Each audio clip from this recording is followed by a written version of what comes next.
This really is the beginning of a new era, and I think beginning is an important part of that sentence. This is the first time I think that, in a long time that Bungie has stood kind of on its own.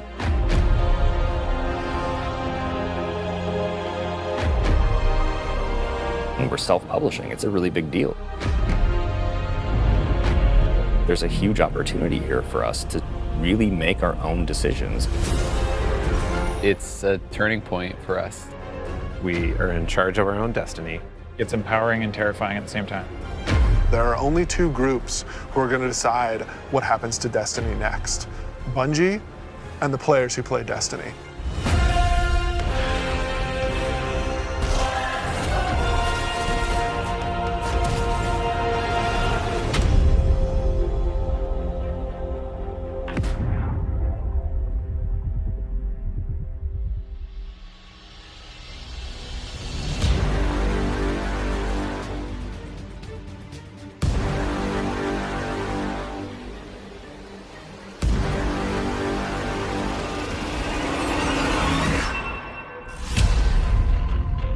So at its core, Shadowkeep is about returning to the moon.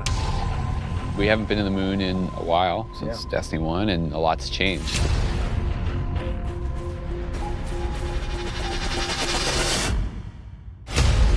When you go back, it isn't exactly what you thought it was. There's like huge cracks ripped into it. There's a weird scarlet fortress. And so the context of the moon has been updated entirely.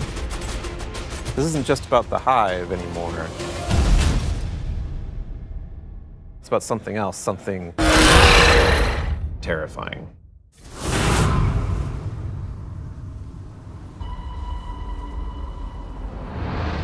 The moon this time around is something really scary that is playing on your fear in a way that hasn't happened before. Before it was, oh, it's a big giant thing and it's scary, but now there's actual some psychological elements to that.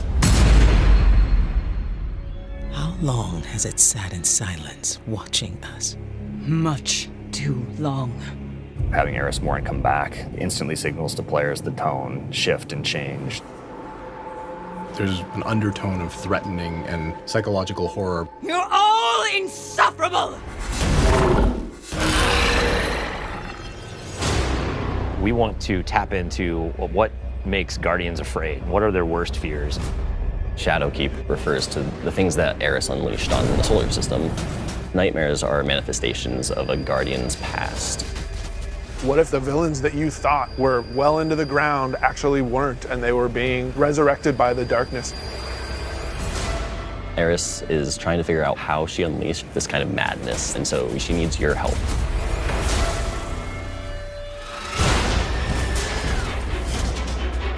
You can't just kill them and make them go away. What if you can't do all of the things that you've grown accustomed to doing? Being unable to achieve what you're trying to achieve, no matter how hard you try. Players, they think we can deal with this. We killed Crota, we killed Oryx. No big deal, right? Well, you're gonna get there and you discover it's a bigger deal than you even thought it could be. The darkness is actually a lot closer than you realized. Now you know my suffering.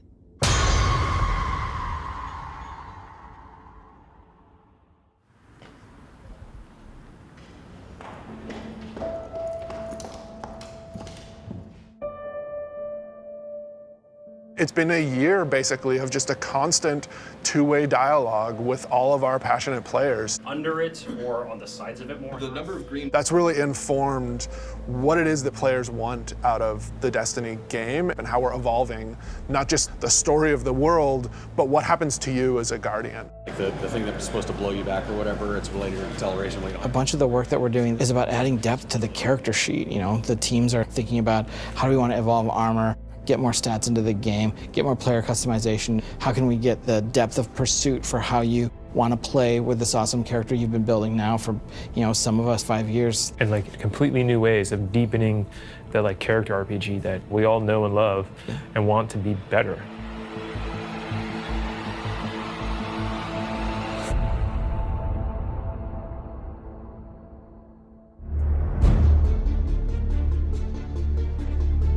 In in Shadowkeep, we are fundamentally evolving the systems and moving the world forward. You want to bring some of that sci-fi element back to it, where it's some like panels or something. We've been dancing this line between, like, are we RPG enough? Are we not RPG enough?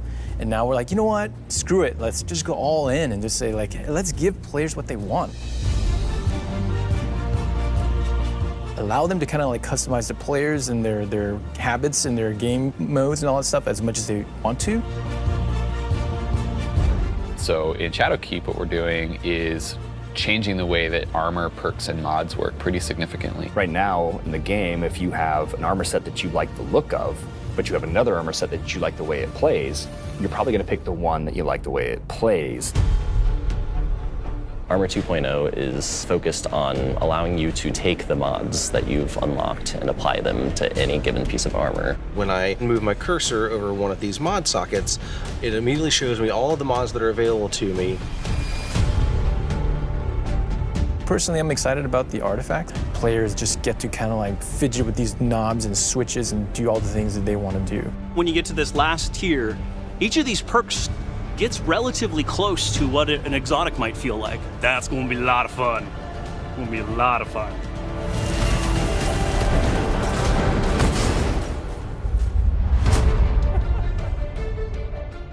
Finishing moves are a new thing for Shadowkeep. What's your favorite? I mean, there's some crazy ones. For the hunter, this awesome flourish where he actually does like spin in front of him, has two knives, and then just hits. I was like, what the heck? Like, what game is this? Yeah, Titan finisher. He jumps in the air, pulls back, looks at his fist, and it's kind of like the dunk. There's so many different ways to dunk. You can behind the back, 360, cartwheel, whatever.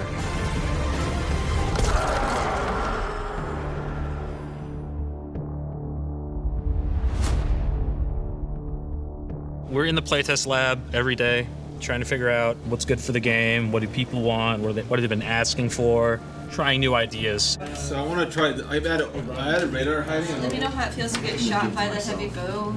I am working on an exotic heavy bow, and I'm just working on figuring out some knockback, trying to see how big this, okay, that's probably too much, but you get the idea. This is an exotic trace rifle. Fire it on an enemy and it creates a big old crit spot. Here's a hand cannon that Victor's working on. It fires special ammo, and it's a little bit like a one-handed sniper. Like, it's actually our only hand cannon with a scope on it. Right now, it kind of lights you on fire if you keep firing it too much. We'll see. Some people like it, some people are kind of but we'll hammer it all out. All right, it's time. It's about to get loud in here. 1v1. 1v1 on the board. Oh! One of the things we really want to focus on, especially with Season 8 and the start of Shadowkeep, is a renewed focus on PvP. You're all on the other team. We're updating labs to include some much-loved game types from the past. We're also redoing a bunch of the playlists and how they work. But the really important thing for players to know is this is just the beginning. This is us building the foundation of what we're doing with the Crucible going forward.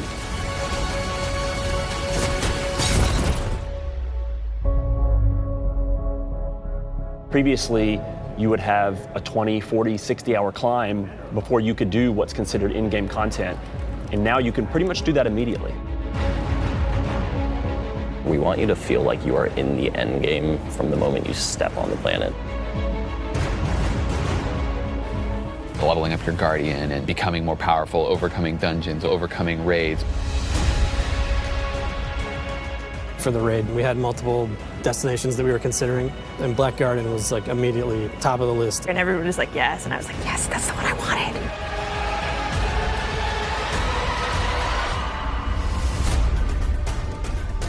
With Forsaken, we've started finding more ways for players to customize and personalize their character and differentiate themselves. Shadowkeep's going to push even further in that direction.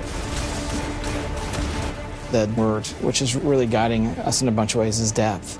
It's about experiential depth. When we look at how we're thinking about the next 3-5 years, it's really important to us. It's cool to have a game that you can invest in with your friends, tweak your monster killing machine and make it 2% better every weekend, doing different things and figuring out how to craft this perfect build that you feel like is your own. Like, that is cool. There's nothing nerdy about it. We're like happy to own that.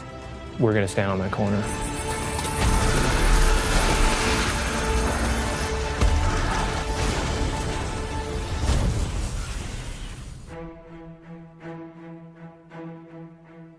As things change, if the game doesn't feel like it's changing to meet the new landscape, it just all fall down.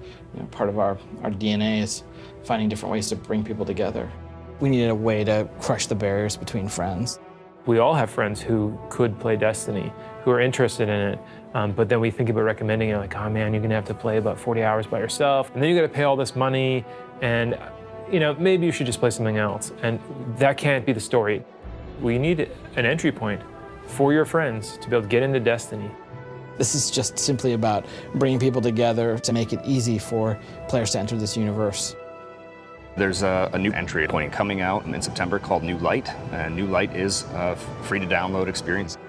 We're going to start off in the same place where Guardians first came into the world. Guardian. Guardian? Eyes up, Guardian. It worked. You're alive. You started in the Cosmodrome. You're going back. Going back. Yeah, blast from the past. Okay, it's not going to break orbit, but it just might get us to the city. It's as easy as come in, make a character, play the amazing introduction to the game, and then land in the tower. And then we'll set them loose to open up the world as they see fit. And have sort of an array of potential in front of you. You can just start playing the game and get into some of the same activities that your friends might be playing. The campaigns from D to Year One, the Red War, Curse of Osiris, and Warmind. Every world we have will be available for them to explore and to free roam and to do bounties on. Every cooperative strike, whether they're playing with friends or matchmaking, every competitive multiplayer map. The D2 Year One raids like Leviathan.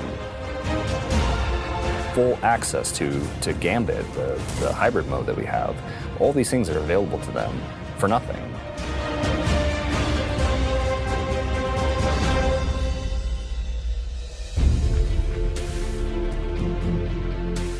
We've always said that Destiny is best when you play it with your friends, and we're trying to make it easier. So if your friends who are playing Destiny are on different platforms, we're adding cross-save so that you can move between the different platforms and play wherever your friends are. Like if I'm playing and I want to move over to my PC, I should have my character go with me. We want Destiny to meet you wherever you want to play, so that's incredibly important for us.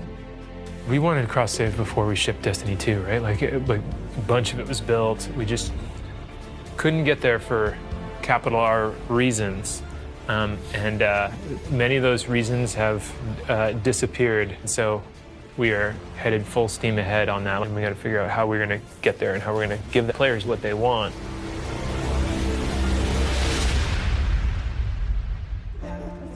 As culture as we can get. Thanks, buddy.